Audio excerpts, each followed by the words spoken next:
everyone, welcome back to my channel. So considering you all are good, fine and क्योंकि हम chapter कर रहे हैं मॉलिक्यूलर बेसिस ऑफ इनहेरिटेंस जो basically बच्चों का प्रॉब्लम होता है and they really get very stuck in this chapter.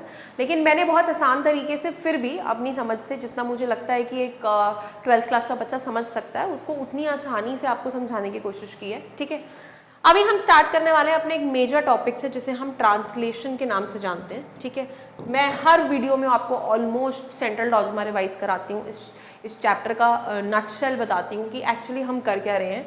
तो अभी हम बात करेंगे हमारे आखिरी प्रोसेस की, दैट इज ट्रांसलेशन, जिसपे mRNA gets converted into proteins. And what are proteins? Amino acids का चेन. ठीक है, जिसे हम पॉलीपेप्टाइड चेन भी कहते हैं, राइट. तो लेट्स सी कि ये कन्वर्जन होता कैसे है. पिछले वीडियो में हमने बात करी थी कि जो ये टीआरएनए है ये हेल्प करता है इस कन्वर्जन में. अभी हम इसमें थोड़ा सा इस प्रोसेस को डिटेल में स्टडी करेंगे कि कैसे. Okay, so translation refers to the process of polymerization of amino acids to form a polypeptide chain.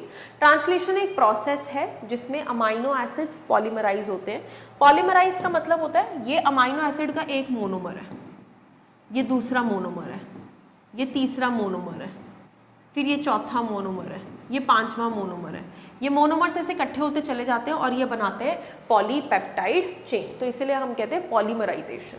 The order and sequence of amino acids are defined by the sequence of bases in mRNA.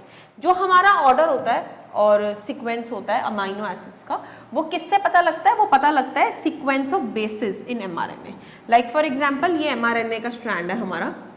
तो mRNA पे जैसे sequence कैसे है, कुछ इस तरीके से है, A U G U A C A T G, sorry T नहीं होगा, यू होगा.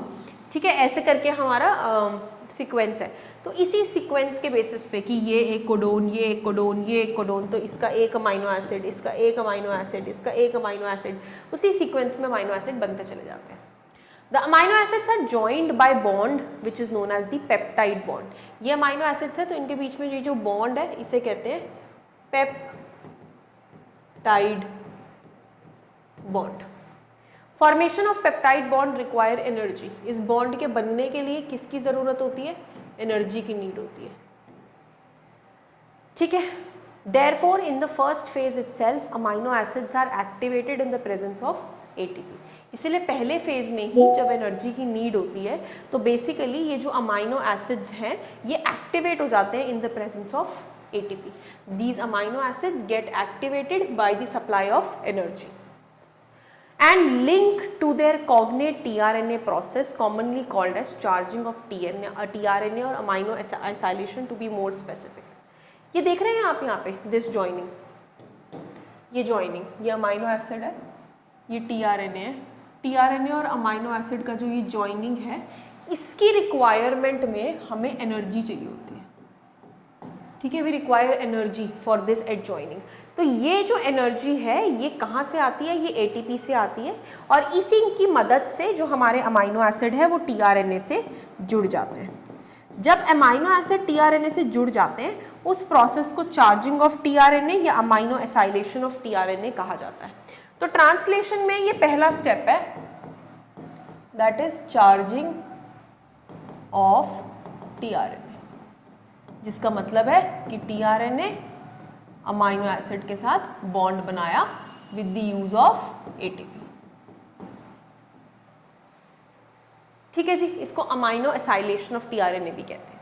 If two such charged TNAs are brought close enough, the formation of peptide bond between them would be favored energetically. अब ऐसे ऐसे अगर दो tRNA साथ में आ गए, दो चार्ज्ड टीआरएनए, तो वो साथ में बॉन्ड बनाएंगे और एनर्जी यूज करते हैं, उसको हम पेप्टाइड बॉन्ड फॉर्मेशन बोलते हैं.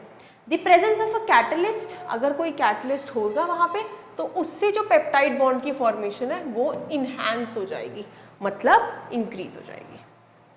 करेक्ट. आई वुड रिकमेंड कि पहले आप स्टेप बाय स्टेप चलो. तो मैंने आपको इसमें सबसे पहला स्टेप पढ़ाया है, that is charging of tRNA, that is amino acylation. ठीक है, अभी इतनी ही बात को दिमाग में रखना और समझ कर आना, तो जाके मैं आपको नेक्स्ट वीडियो में आरआरएनए का सिग्निफिकेंस बताऊंगी. अब हमारा RRNA का सिग्निफिकेंस स्टार्ट होगा अगले पार्ट से, तो जिसको आपको ब्रीफली समझना बहुत ज़्यादा नीडेड है। तो सबसे पहले tRNA का ये बॉन्डिंग समझिए, तो हम आपको RRNA और क्लियरली समझा पाएंगे। ओके गाइज, सो आज के लिए इतना ही। Thank you so much for watching my lecture.